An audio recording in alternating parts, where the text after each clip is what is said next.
Hermanos, ¿qué tal? Todos, buenas noches, qué gusto verles.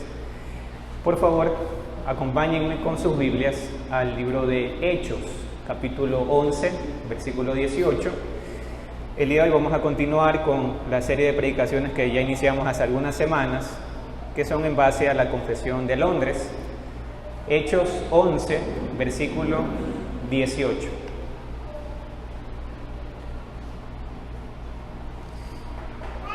Hechos 11, versículo 18. Dice así la palabra de Dios. Entonces, oídas estas cosas, callaron y glorificaron a Dios, diciendo: de manera que también a los gentiles ha dado Dios arrepentimiento para vida. Hermanos, dentro de la iglesia cristiana hay dos puntos de vista con respecto a la salvación, podríamos decir. Esto es lo que el pastor Jeffrey Johnson, en un libro que él escribió acerca de la iglesia, llama la salvación por señorío y la salvación por creencia fácil. Son dos puntos de vista que se tienen en cuanto a la salvación.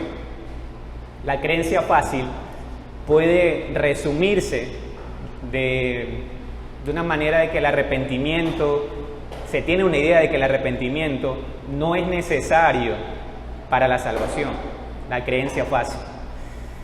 Y además se dice que Dios no requiere de nosotros, requiere solamente de nosotros una decisión para que podamos creer en Jesús, pero no es tan necesario el arrepentimiento. Esa es la idea que se tiene en este punto de vista. Mientras que la salvación por señorío argumenta todo lo contrario.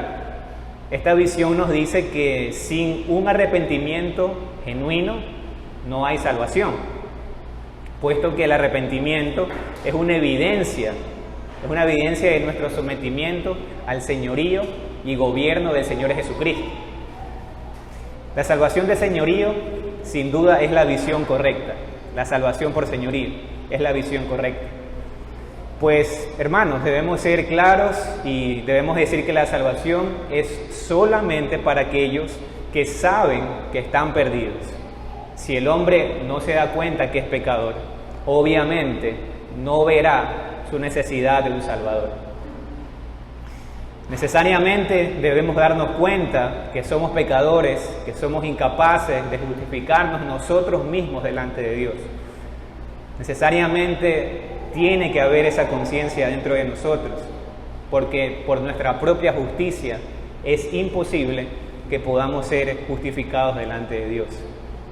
Con esto lo que quiero decirles, hermanos, es que tanto la fe y el arrepentimiento van de la mano. Son inseparables y no debemos caer en el error de querer separarlos. Son inseparables. Pues esto nos llevará sin duda a degradar el Evangelio de nuestro Señor Jesucristo. Si pretendemos quitar la demanda necesaria del arrepentimiento que Dios requiere en su santo Evangelio. Esto nos llevará, sin duda, a tener una visión baja de Dios si pretendemos quitar el arrepentimiento del mensaje de salvación. Y nos llevará también a tener una visión elevada del hombre, la cual nos llevará ciertamente a pragmatismos y prácticas que nos van a llevar a tener una iglesia al gusto del cliente y no una iglesia que busca la gloria de Dios. La semana anterior, hermanos, si recuerdan, estuvimos hablando acerca de la fe y el día de hoy vamos a estar hablando acerca del arrepentimiento, que es otra de las gracias que el Señor nos da, que el Señor provee en su pacto de gracia, que es vital, que es fundamental en la salvación y vida de la iglesia. Veremos esto, veremos algunas cosas relacionadas con el arrepentimiento, veremos que si bien es cierto, el creyente inicialmente tiene que arrepentirse, pero no es algo que ocurre solamente en ese momento, sino que es algo que el creyente debe seguir haciendo en el transcurso de todo de su vida como cristiano, como creyente. Todo eso vamos a verlo el día de hoy. Y como fue entregado en la hojita, vamos a ver el desarrollo del tema en 3 puntos, que son la naturaleza del arrepentimiento en el punto 1, Y en el punto 2, los receptores del arrepentimiento. Y en el punto 3, la continuidad y provisión del arrepentimiento. Para finalmente ver unas conclusiones y unas aplicaciones. Antes de desarrollarlos, los puntos, vamos a orar para que el Señor nos pueda guiar en este tiempo. Oremos. Amado Señor, Padre, te queremos pedir tu ayuda, Señor, tu asistencia el día de hoy. Padre, quita de nosotros toda nube de distracción, Señor, que nos impida, Señor, escucharte a través de la predicación de tu palabra. Ayúdanos a concentrarnos, Señor. Padre, guíanos, Señor, en este tiempo. Permítenos escuchar tu voz, Señor, a través de lo que el día de hoy tú has permitido que se exponga, mi Dios. Ayúdanos, Señor amado, te lo pedimos, en el nombre de tu Santo Hijo, el Señor Jesucristo. Amén. Veamos el punto 1, hermanos, la naturaleza del arrepentimiento. La naturaleza del arrepentimiento. Y para esto primero habría que definir qué es el arrepentimiento. Y nuestra confesión da la siguiente definición al arrepentimiento. La Confesión de Londres define el arrepentimiento como una gracia evangélica, por la cual una persona, al ser sensibilizada por el Espíritu Santo de las múltiples males de su pecado, se humilla por causa de este, por medio de la fe en Cristo, con tristeza piadosa, aborrecimiento de su pecado y aborrecimiento de sí mismo, orando por el perdón y las fuerzas que provienen de la gracia, con el propósito y esfuerzo por las provisiones de su Espíritu, de andar delante de Dios para agradarle en todas las cosas. Así es como define la Confesión de Londres el arrepentimiento. Para explicar la naturaleza del arrepentimiento, quisiera que usemos una ilustración que es quizás para ustedes muy conocida, que fue formulada por el pastor Albert Martin acerca del árbol del arrepentimiento. Y para explicarlo, veamos primero el terreno del arrepentimiento. Veamos 2 de Timoteo 2, 25 al 26. 2 de Timoteo 2, del 25 al 26. El terreno del arrepentimiento es lo que veremos ahora. 2 de Timoteo 2, 25, 26.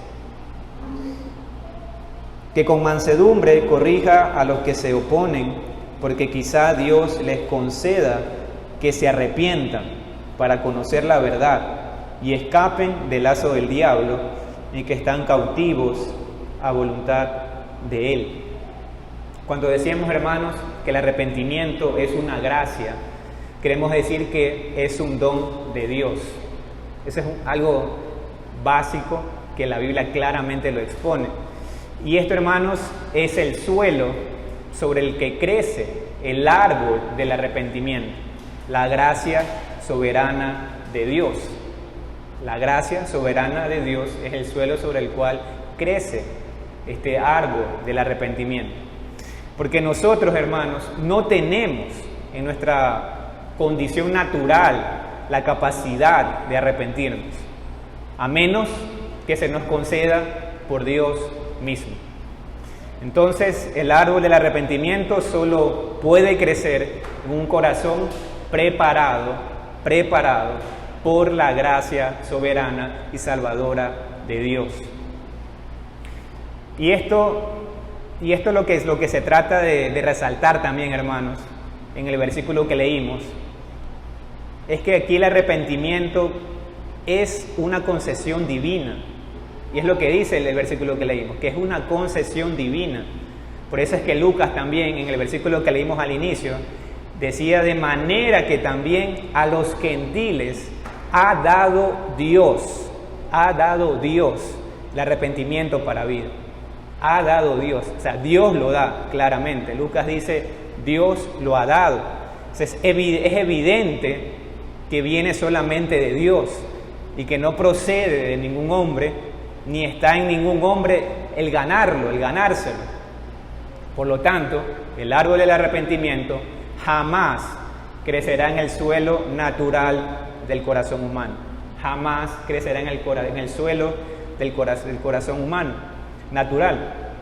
solo crecerá en un corazón renovado por el Espíritu Santo.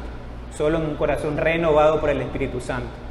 No se trata simplemente de moralidad o perfección. No se trata de dejar ciertas cosas solamente. No se trata solamente de temor al castigo. No se trata de eso. No se trata solamente de eso. Greg Hilbert, un hermano, en su libro ¿Qué es el Evangelio?, él define el arrepentimiento de esta manera. Él dice que el arrepentimiento genuino es principalmente una cuestión de la actitud del corazón hacia el pecado. Y no tan solo un cambio de comportamiento. Se implica un cambio del corazón y no solamente de ciertas cosas que podemos dejar de hacer. Ahora veamos las raíces del arrepentimiento. Vayamos a 2 Corintios 7, 9, 10. 2 Corintios 7, 9, 10.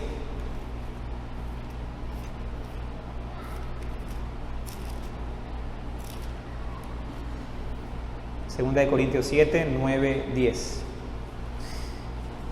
Ahora me gozo, no porque hayáis sido contristados, sino porque fuisteis contristados para arrepentimiento, porque habéis sido contristados según Dios, para que ninguna pérdida padecieseis por nuestra parte, porque la tristeza que es según Dios produce arrepentimiento para salvación, de que no hay que arrepentirse, pero la tristeza del mundo produce muerte.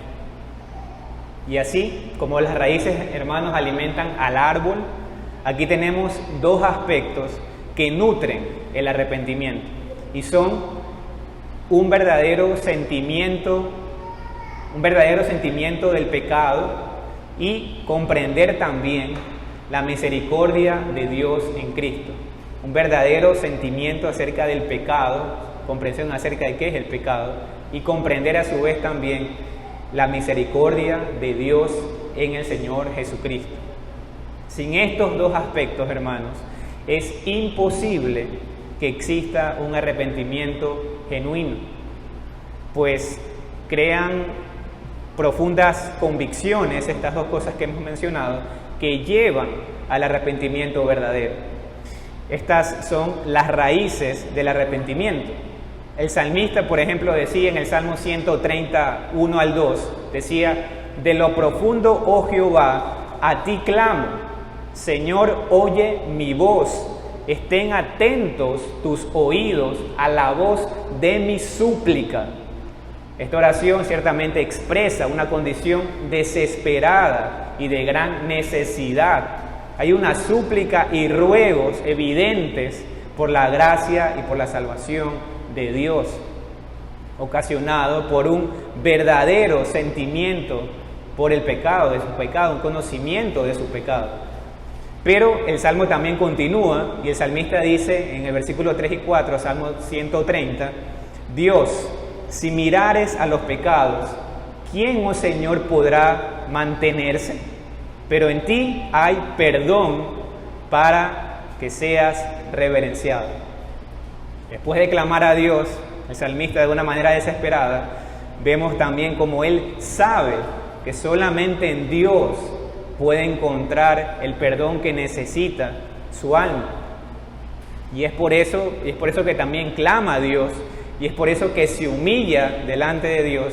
Entonces, vemos entonces también una comprensión de la misericordia de Dios y se sabe necesitado de la misericordia de Dios. Y aquí, parafraseando un poco a Paul Washer en algunas de sus prédicas, lo logré escuchar hablaba un poco de esto, y él decía algo así, parafraseando un poco lo que él decía: no puedes decir que has sido salvado, y seguir viviendo igual que antes. Si eres, por ejemplo, arrollado por un auto, por un vehículo, sin duda esto traerá consecuencias. Esto se notará en ti, dejará marcas, fracturas. Tú no serás el mismo luego de ser arrollado por el auto. Debes saber que la gracia de Dios es mucho más poderosa que un auto. Así que no puedes decirme que has sido arrollado e inundado por la gracia de Dios y seguir viviendo igual que antes. No puedes seguir viviendo sin dolerte de tus pecados y no puedes seguir viviendo desafiando la misericordia de Dios y pisoteando el glorioso sacrificio del Señor Jesucristo. Veamos ahora, hermanos, el tronco y las ramas del árbol del arrepentimiento. El tronco y las ramas, hermanos, son las características principales de un árbol. Y en nuestro árbol el arrepentimiento representa el corazón, la naturaleza o la esencia del verdadero arrepentimiento. Habíamos dicho que el arrepentimiento genuino es principalmente un asunto de la actitud del corazón hacia el pecado y no tan solo un cambio de comportamiento o un asunto externo, por decirlo de alguna forma.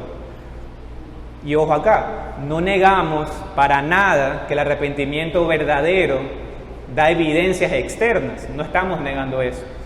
Pero esto en realidad es un fruto de algo que se produce en el interior del hombre.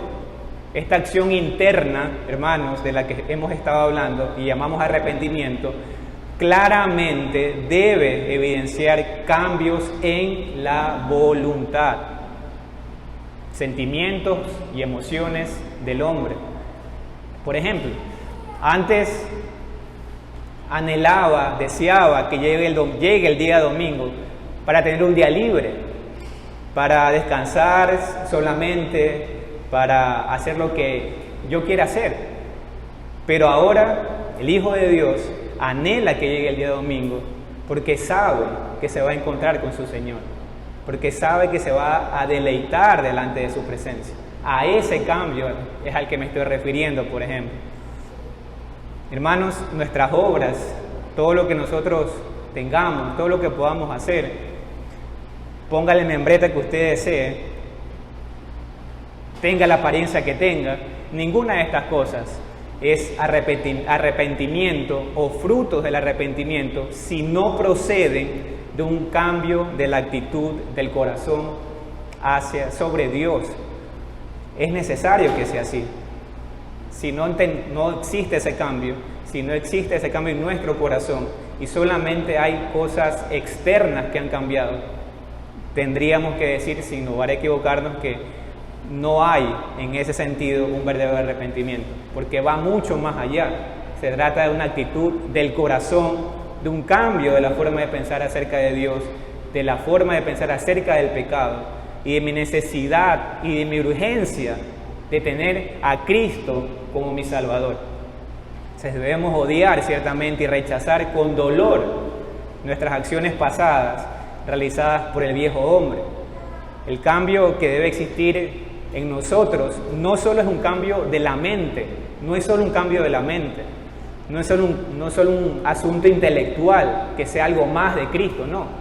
También implica un cambio del corazón. Este es el arrepentimiento verdadero. Y veamos ahora los frutos del árbol del arrepentimiento. La vida del creyente, hermano, sin duda debe cambiar. Si dice alguien haber ejercido el arrepentimiento, haberse arrepentido, quizás sea el cambio gradual, en algunos quizás puede ser inmediato, en otros quizás no sea inmediato, en otros a lo mejor puede parecer casi imperceptible el cambio, pero ciertamente debe existir un cambio. Vayamos, hermanos, a Lucas 6, 43, 44. Lucas 6, 43, 44.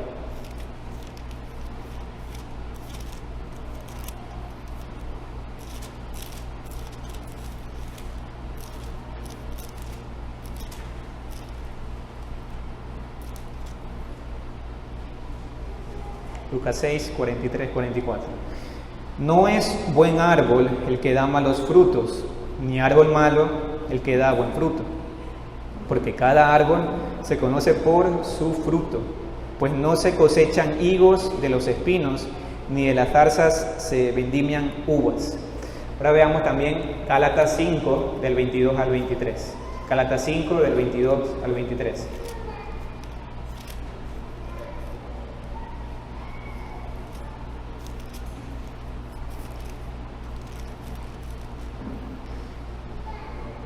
Mas el fruto del Espíritu es amor, gozo, paz, paciencia, benignidad, bondad, fe, mansedumbre, templanza. Contra tales cosas no hay ley.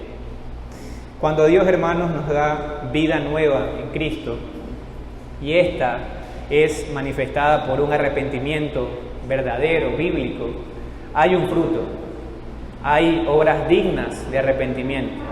Es decir, comenzamos a asemejarnos a Cristo necesariamente. Comenzamos a imitar su vida hasta que lleguemos a la medida de la fe y del ejemplo que nos mostró el Señor Jesucristo. Sin duda, ninguno de nosotros lo va a poder alcanzar, pero es nuestro deber y nuestra obligación esforzarnos por poder hacerlo. Este fruto del Espíritu que habla Gálatas lo poseemos todos los creyentes, obviamente en distintos grados. Unos quizás expresan más el amor, otros quizás más la templanza, otros quizás más la paciencia. Pero hermanos, nunca olvidemos que es Dios quien obra en nosotros tanto el querer como el hacer.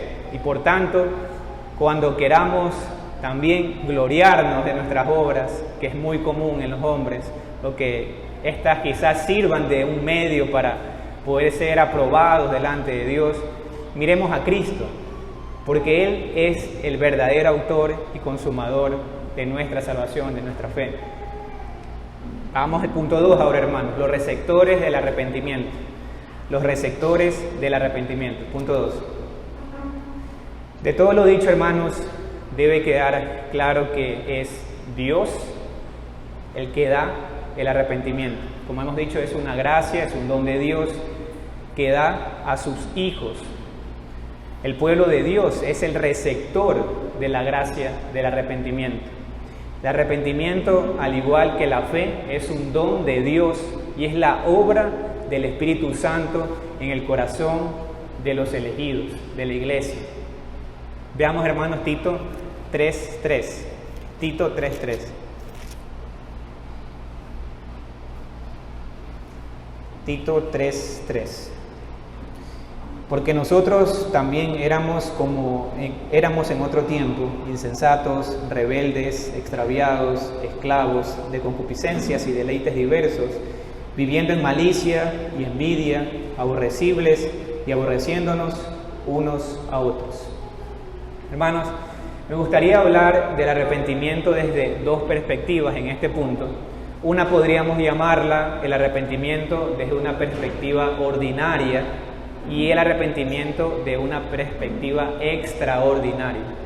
Desde una perspectiva ordinaria y desde una perspectiva extraordinaria. Pero lo que es clave antes de ver esto es entender que todos hermanos, todos sin lugar a dudas, éramos enemigos de Dios y todos éramos lo que aquí dice Pablo a Tito. Quizás unos en mayor medida, pero todos lo éramos. Éramos esclavos del pecado, aborrecíamos todo lo que tenga que ver con Dios, vivíamos en nuestros deleites, en rebeldía, en contra de Dios desde nuestro nacimiento. Dicho esto, debemos decir que el arrepentimiento como una gracia ordinaria es dado a todos los hijos de Dios de una manera general. Es dada a todos los hijos de Dios de una manera general. Al decir ordinaria, entiéndase como una concesión divina de Dios a sus escogidos. Algunas veces es dado como una experiencia extraordinaria según la voluntad de Dios, pero no siempre es así. Como experiencia extraordinaria, entiéndase como, por ejemplo, la experiencia de Pablo al ser llamado por el Señor Jesús mismo en el momento de su conversión, o la historia del hermano, por ejemplo, que era ladrón y por causa de sus robos fue a la cárcel, o también el ejemplo del hermano que antes era homosexual y hubo un cambio radical en su vida, en su apariencia, en su forma de pensar, ese tipo de cosas. Entonces, hermanos, en base a esto, hablando de testimonios, nunca digamos esto, y es muy común decirlo, pero nunca digamos esto. En el testimonio del hermano hubo lágrimas, hubo un cambio radical y extremadamente notorio. Verdaderamente tú puedes ver allí el poder de Dios. Mientras que en el mío, si bien es cierto, hubo convicción de pecado, comprendí mi necesidad de un Salvador y finalmente me arrepentí de mis pecados y creí en Jesucristo para salvación. Pero no hubo nada extraordinario, no hubo nada extraordinario. Hermanos, decir esto es un error y sin duda pensar así va a afectar nuestra comunión con Dios. Y además decir esto en un sentido es menospreciar la obra del Espíritu Santo en nuestras vidas. ¿Sabe por qué? Porque si usted ha entendido su necesidad de un Salvador y su necesidad de ser perdonado a causa de haber violado los mandamientos de Dios, esto, hermanos, es suficiente. Es suficiente. Si usted verdaderamente cree que Jesús es ese Salvador que necesita, y si realmente entiende que necesita el perdón de Dios, eso, mi hermano, es suficiente. Y no me malentiende, hermano. No estoy diciendo que está mal que exista llanto, dolor evidente, cambios extremadamente notorios, para nada. No estoy diciendo que esté mal. Lo que estoy tratando de decir es que estas expresiones o experiencias en el arrepentimiento no son iguales en todos. No son iguales en todos. Para nada, no son iguales en todos. Entonces, a esto queremos decir que ciertamente puede ocurrir como no puede ocurrir. Y no debemos mortificarnos porque no haya ocurrido algo extraordinario como sí quizás ocurrió en la vida de otro hermano. No debe ser algo en lo cual nosotros debamos mortificarnos, sino que si tenemos un correcto entendimiento de la obra de Cristo, de lo que ha hecho Dios por nosotros, hermanos, sin duda, hermanos, eso es suficiente y es algo por lo cual debemos sin duda tener contentamiento. No todo el mundo tiene que tener una conversión o arrepentimiento extraordinario, pero todos, sin lugar a dudas, todos debemos arrepentirnos de nuestros pecados y volvernos a Dios. Todos los creyentes han experimentado el verdadero arrepentimiento, todos, sin excepción, ya sea de una manera extraordinaria o no. Lo cierto es que en los dos escenarios existe la fe y el arrepentimiento verdadero, ya sea de una manera ordinaria, común o extraordinaria. Tanto la fe y el arrepentimiento están presentes y van de la mano.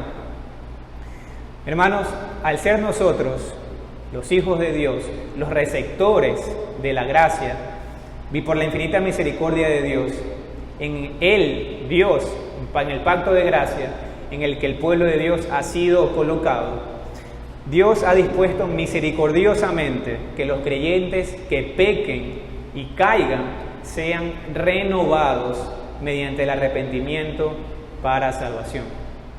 Es decir, Dios ha provisto el arrepentimiento para que un creyente, habiendo pecado contra Él, se vuelva a Él y suplique por su restauración y misericordia delante de Dios. Veamos, hermanos, Jeremías 32:40.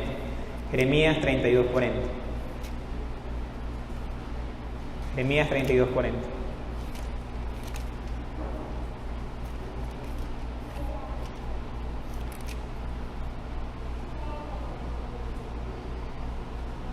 Y haré con ellos pacto eterno, que no me volveré atrás de hacerles bien, y pondré mi temor en el corazón de ellos, para que no se aparten de mí. Usted ve aquí, hermano, que es Dios quien pone en nosotros ese temor para no pecar contra Él. Él pone un temor santo en nosotros para que no nos apartemos definitivamente. Y es algo que el Señor, sin lugar a dudas, lo va a hacer de manera irrevocable. Veamos también, hermanos, Lucas 22, 31 al 32. Lucas 22, del 31 al 32.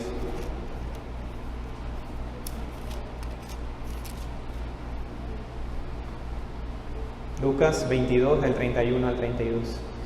Dijo también el Señor: Simón, Simón, he aquí Satanás os ha pedido para zarandearos como a trigo, pero yo he rogado por ti, que tu fe no falte, y tú, una vez vuelto, confirma a tus hermanos. Cuando Jesús le dice, y tú una vez vuelto, antes de que pasara todo lo que pasó con Pedro, que lo negara, etc., Cristo estaba en un sentido diciendo y dejando ver para nosotros que Pedro iba a ser restaurado. Pedro iba a caer, iba a pecar, iba a negar al Señor. Pero Jesús, Cristo, ya había preparado a Pedro para que su fe no falte y para que pueda regresar. El Señor hizo un pacto con nosotros, como leímos en el versículo anterior, por lo cual podemos, hermanos, estar completamente seguros que Él lo va a cumplir. Él mismo nos ha provisto del arrepentimiento. El mismo que es el mismo Dios quien nos convence de pecado y nos ha provisto de esta gracia del arrepentimiento. Es el mismo que también nos recibe con su misericordia cuando caemos y sin duda tenemos entrada al trono de la gracia de Dios.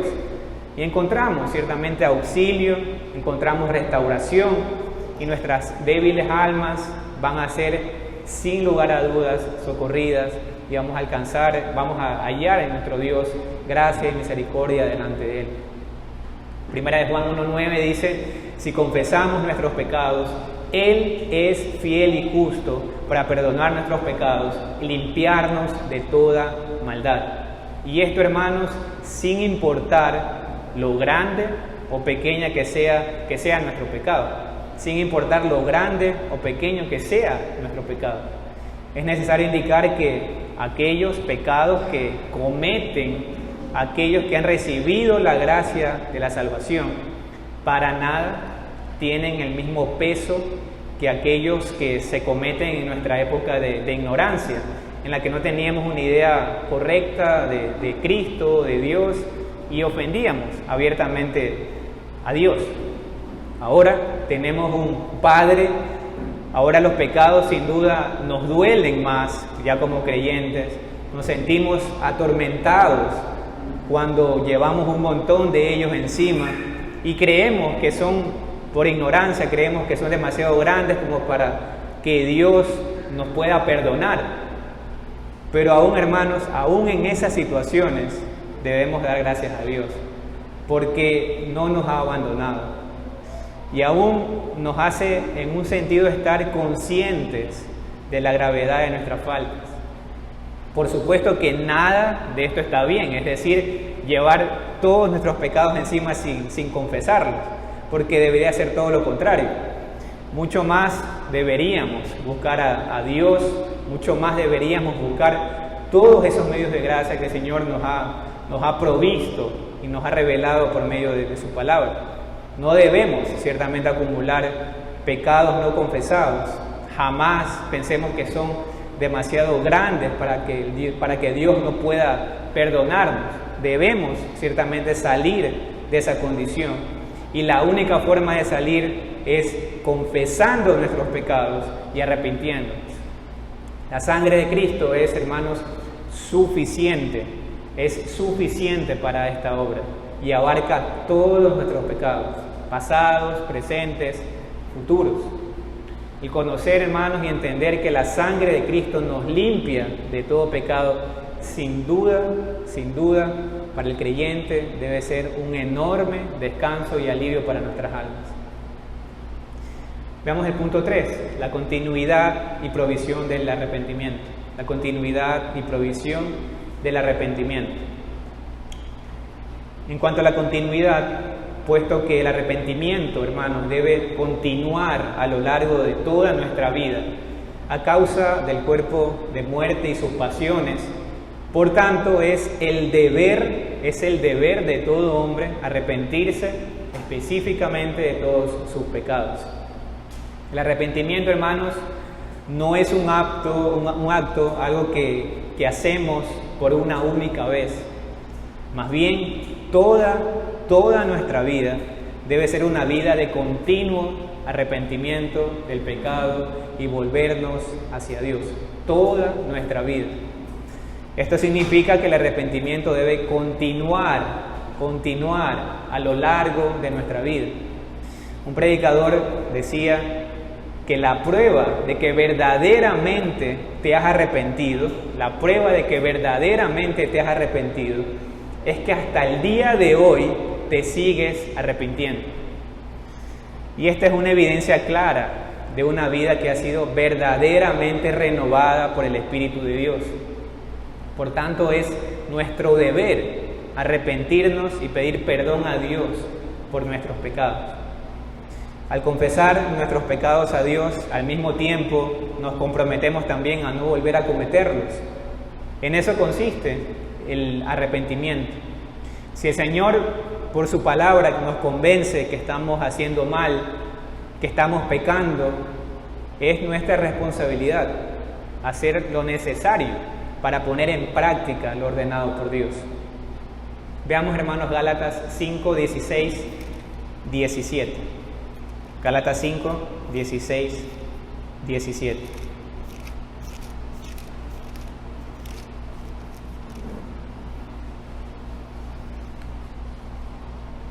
Digo pues, andad en el Espíritu y no satisfagáis los deseos de la carne, porque el deseo de la carne es contra el Espíritu y el del Espíritu es contra la carne, y estos se oponen entre sí, para que no hagáis lo que quisierais.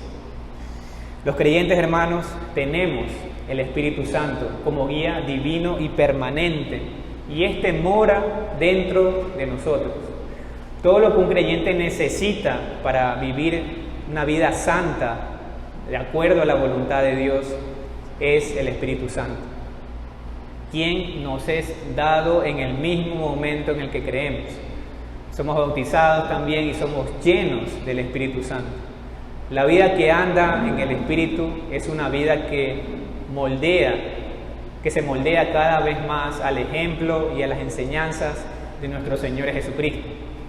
La vida del creyente, hermano, sin duda es una batalla constante con las viejas costumbres de la carne que todavía nos tientan y seducen a diario.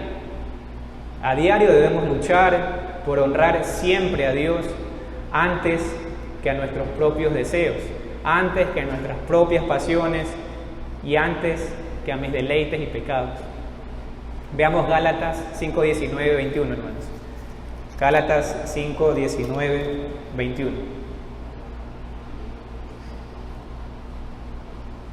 Y manifiestas son las obras de la carne, que son adulterio, fornicación, inmundicia, lascivia, idolatría, hechicerías, enemistades, pleitos, celos, iras, contiendas, disensiones, herejías, envidias, homicidios, borracheras, orgías y cosas semejantes a estas, acerca de las cuales os amonesto, como ya os lo he dicho antes, que los que practican tales cosas no heredarán el reino de Dios.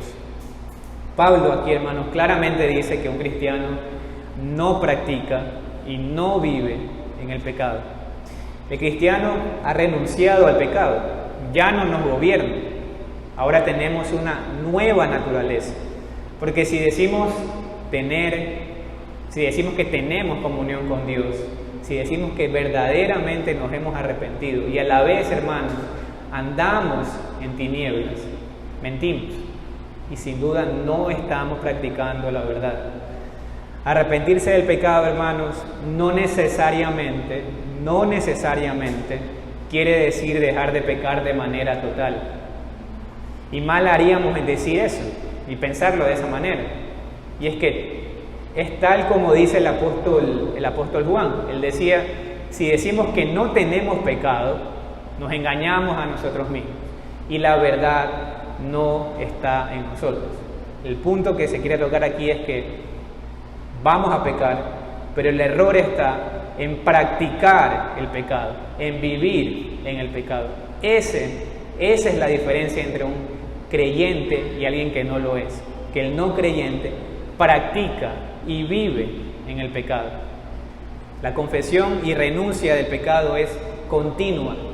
No es solamente algo que ocurre por un tiempo, es algo que debe darse en todo momento. Esto es y debe ser una característica de todo cristiano. Debe ser nuestro estilo de vida. Alguien podría preguntar, ¿por qué es tan importante que sea así?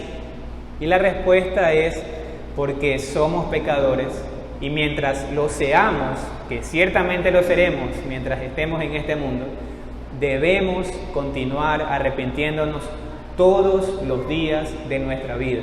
Todos los días de nuestra vida.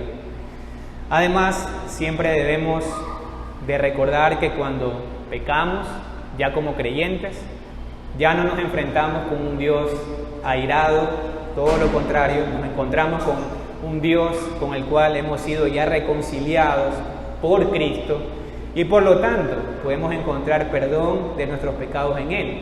Ya no nos encontramos con un Dios airado, sino que nos encontramos con un Padre que nos recibe. La provisión del arrepentimiento. La provisión del arrepentimiento. Todo pecado, hermanos, por más pequeño que sea, sin duda merece la reprobación y condenación de Dios. Todos. Cuando vamos a Génesis, vemos que a simple vista el pecado de Adán no fue un pecado escandaloso, por decirlo de alguna manera.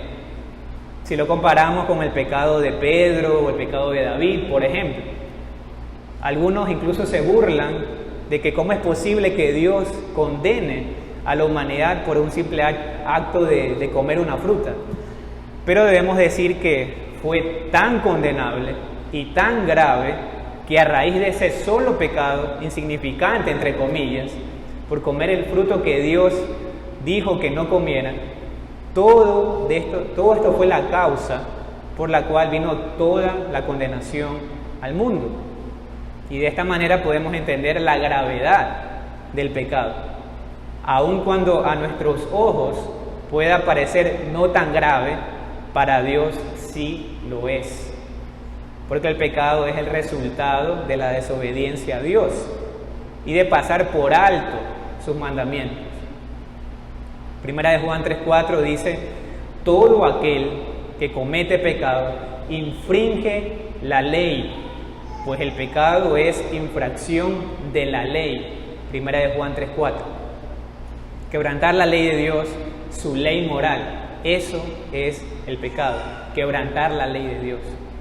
Es igual a despreciar a Dios, es tenerlo en poco. El corazón verdaderamente arrepentido decide obedecer la ley de Dios. Rechaza los deseos carnales, resiste las tentaciones del mundo y de forma voluntaria se somete al Señor en todo. Ya no somos esclavos del pecado, ahora somos esclavos de Cristo. Y hermanos, tal es la provisión que Dios ha hecho a través de Cristo en el pacto de gracia para la preservación, que de los creyentes para la salvación, que si bien no hay pecado tan pequeño que no merezca la condenación, no hay, hermanos, tampoco, sin embargo, pecado tan grande que acarree condenación a aquellos que se arrepienten. A nuestros ojos, hermanos, hay muchos pecados que parecen imposibles de perdonar a nuestros ojos, como por ejemplo matar, adulterar, la idolatría. Quizás el mismo Pablo, que aprobó la muerte de muchos cristianos en su momento, a nuestros ojos quizás él no hubiera tenido perdón jamás. Pero debemos dar gracias a Dios que no piensa como nosotros, que en Dios ciertamente hay gracia, y aunque nuestras faltas y pecados sean muchos, que sin duda lo son, su gracia y su amor es mayor. Aunque nuestros pecados, hermanos, sean rojos como el carmesí, es decir, sean tan graves y escandalosos, aún así vendrán a ser tan blancos como la nieve, y todo esto gracias al pacto de gracia que es el plan de Dios. Veamos, hermanos, Ezequiel 36, 25 al 27. Ezequiel 36, del 25 al 27.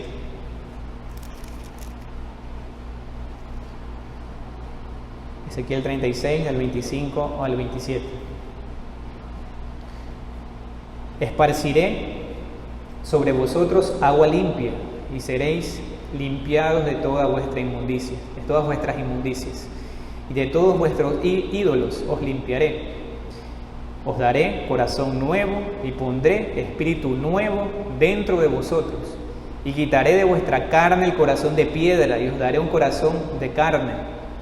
Y pondré dentro de vosotros mi espíritu, y haré que andéis en mis estatutos, y guardéis mis preceptos, y los pongáis por obra. El Señor, hermanos, en el pacto de gracia nos ha provisto de todo lo que necesitamos para nuestra preservación. Y todo esto es gracias a la obra del Señor Jesucristo. Es gracias a lo que Él hizo, a lo que Él ha hecho, que podemos perseverar. El énfasis del accionar soberano de Dios en este pasaje que leímos es evidente. Él dice, yo los limpiaré. Yo les daré un nuevo corazón. Yo les pondré un espíritu nuevo. Yo les daré un corazón de carne. No dice ustedes van a hacer todo esto, dice yo lo haré. Y finalmente dice yo pondré dentro de vosotros mi espíritu y haré que andéis en mis estatutos y guardéis mis preceptos y los pongáis por obra. De inicio a fin podemos ver cómo es Dios quien tiene la autoría en toda esta obra. Entonces, según estos versículos, la pregunta retórica es ¿quién es el que hace todo esto? Nuestro Dios. Él es el que lo hace. Él mismo se encargará de hacerlo. Él no solamente crea un escenario para que las cosas puedan darse, Él se encarga personalmente de ejecutar lo que se ha propuesto realizar. Por eso la salvación es del Señor, solamente le pertenece a Él.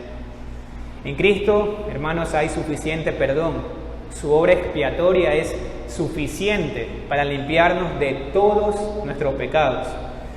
El arrepentimiento es un regalo de Dios que Él le ha dado a su pueblo.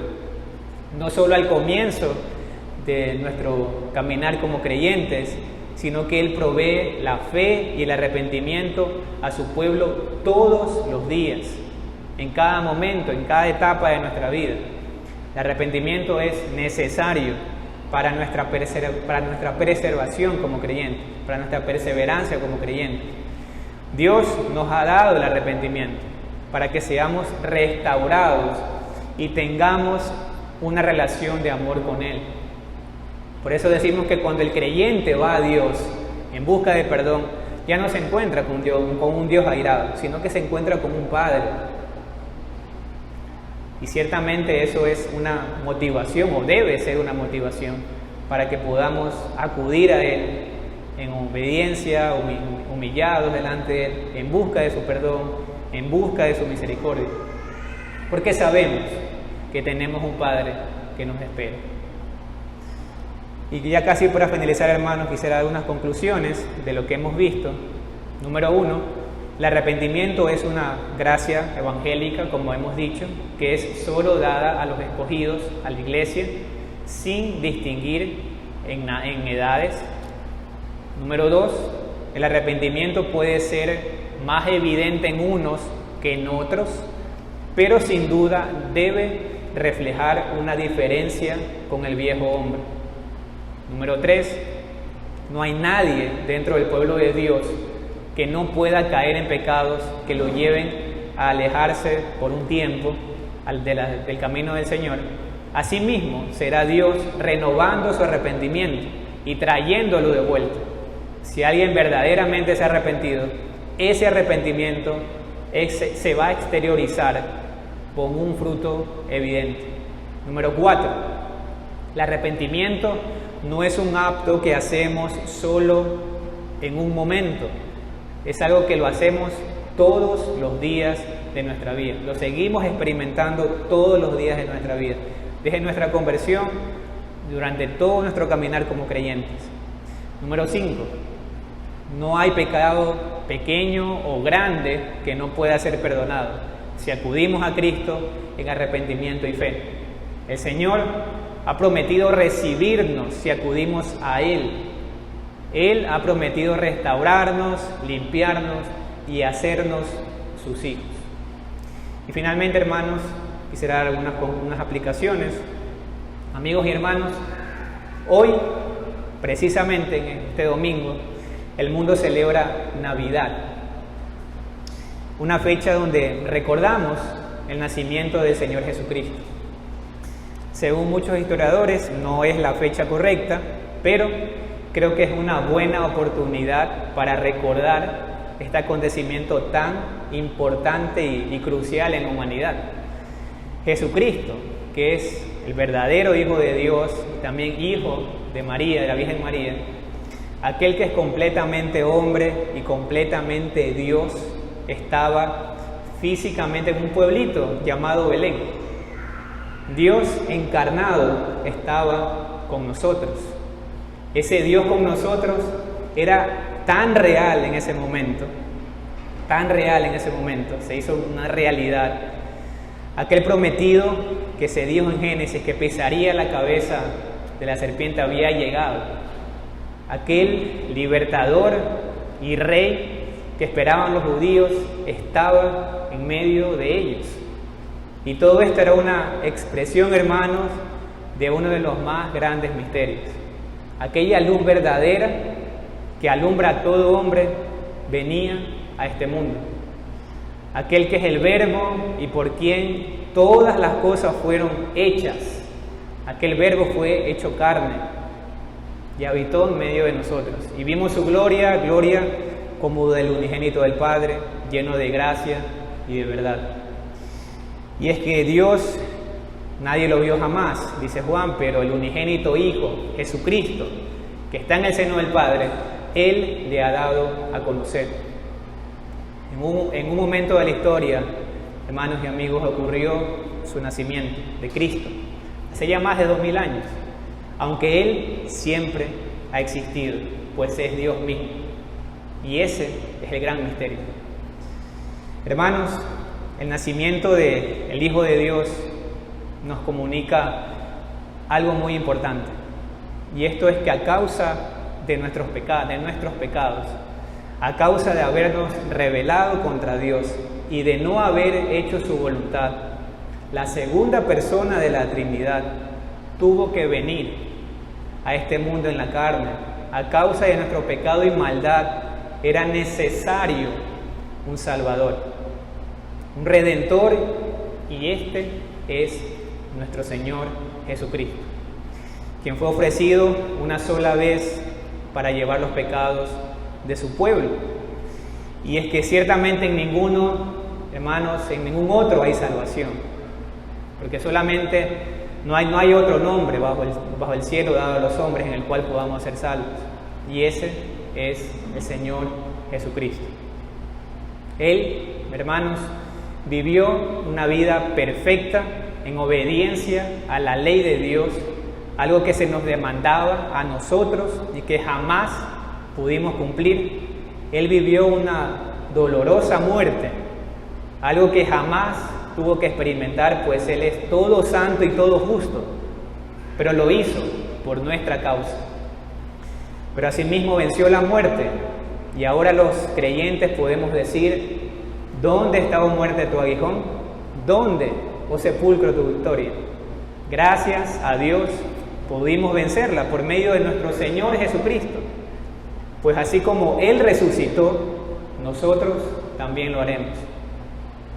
Queridos amigos y hermanos, Esto es el Evangelio de Cristo, el mensaje de salvación para todo aquel que cree y se arrepiente de sus pecados. Precisamente creyendo y arrepintiéndote de tus pecados es la forma como cualquier hombre puede apropiarse y tomar esa salvación que Dios hizo real para su pueblo. Glorifiquemos a Dios por su infinita sabiduría y bondad, pues le ha placido dar este regalo tan grande, la salvación, tanto judíos como a gentiles, como decía Lucas en Hechos. Él ha dado el arrepentimiento para vida. Esta gracia inalcanzable por nuestras obras, pero real, eficaz y alcanzable en el Señor Jesucristo.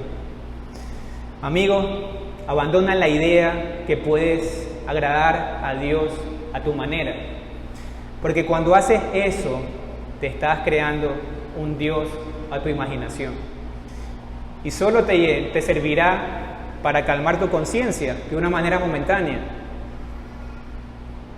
Reconoce hoy que has pecado contra Dios. Aléjate del pecado, pídele a Dios que te ayude a hacerlo y vuélvete a Él. Corre hacia Cristo para hallar perdón.